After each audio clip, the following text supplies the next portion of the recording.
Okay, so I'm here at my sewing machine, so I'm going to show you how to set up for free motion quilting if you've never done it before. If you don't want to do the free motion quilts on your table runner, you're more than welcome to just do quilted straight lines or diagonal lines if you feel more comfortable doing that.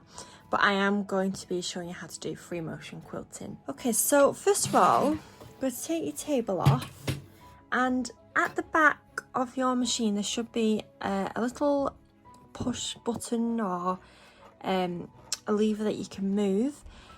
This lever is going to drop your dog feeds, okay? So if you just push that, you can hear it, your dog feet will just drop. And we need to do that so that the fabric is free to move around, whereas the teeth normally just grab hold of the fabric and pull it through. This will stop that from happening. I have also threaded my machine with white on the top and white underneath. As we are working on white fabric, I feel like that will look nicer. And also if you do go a little bit wrong, you won't be able to see it as much, the mistake. You're then going to need one of these. You know, you don't have to have one, but I like them. I find it easier to use my fabric when I'm free motioning.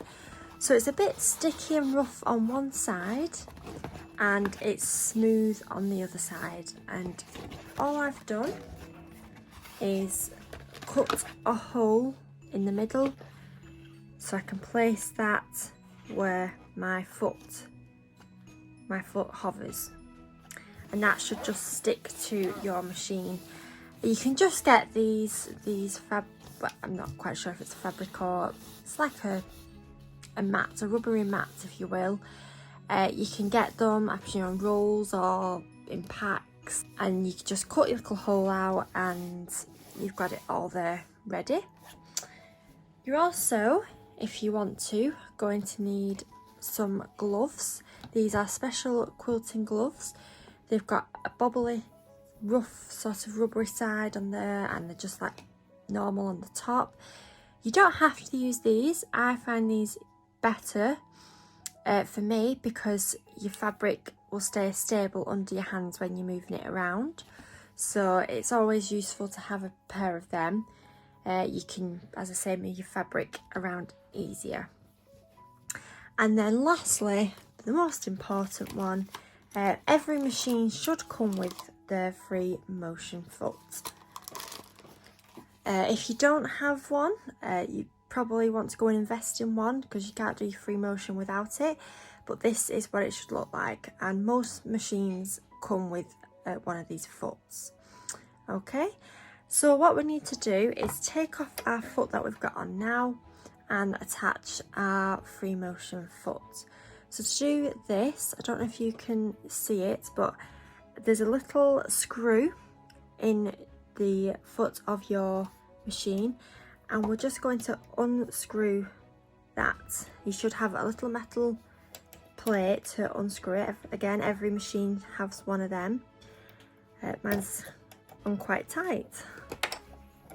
So once you've unlocked it, you can just sort of do it with your hands. Okay, so you should have a screw like that, and your foot should just come off like that. And all you're going to do is take your free motion foot with the claw, I like to call it claw, and then hold that against that metal bar and put your screw back in. So I've screwed my free motion foot back onto my machine now. So what we're going to do now is get our fabric. Now I like to freehand my quilting, but if you're not confident at doing it, it's always best to draw it on first in either water erasable marker or in chalk, something you can get rid of that you're not going to see once we've finished it. But as I say, I'm just going to freehand mine, and do you know what, it's a lot easier than you think it is. There's no need to be scared of it. You just got to relax, take it easy, because I find if you tense up, that's when things can go wrong. So we're going to just start at one end. I'm going to turn my fabric round. Okay, and all we're going to do is just do little swirls, sort of going in and around the fabric. You can start anywhere on your fabric, it doesn't matter. I just start at one end and whip my way across to the other end, going in and out of the trees and all over. Yeah, so I'm just going to set my stitch back. I'm going to just up my stitch length to 3 and just basically start. Put your foot down. Now when you put your foot down, just a quick reminder, it's not like your regular foot. So when you normally put your foot down and your foot will hit the fabric and squish it, it won't do that. As you can see, my foot is down and I can still move it. So you should be able to move your fabric when the foot is down. That is absolutely fine. That's what free motion quilting is. So you can freely move it around. So don't think you've, you know, put it on wrong or anything like that. It should look like that. You should be able to move freely. So I'm going to start now. Just going to move that thread out of the way. So just literally foot down, let it just do a few stitches, and then just move it around as you do.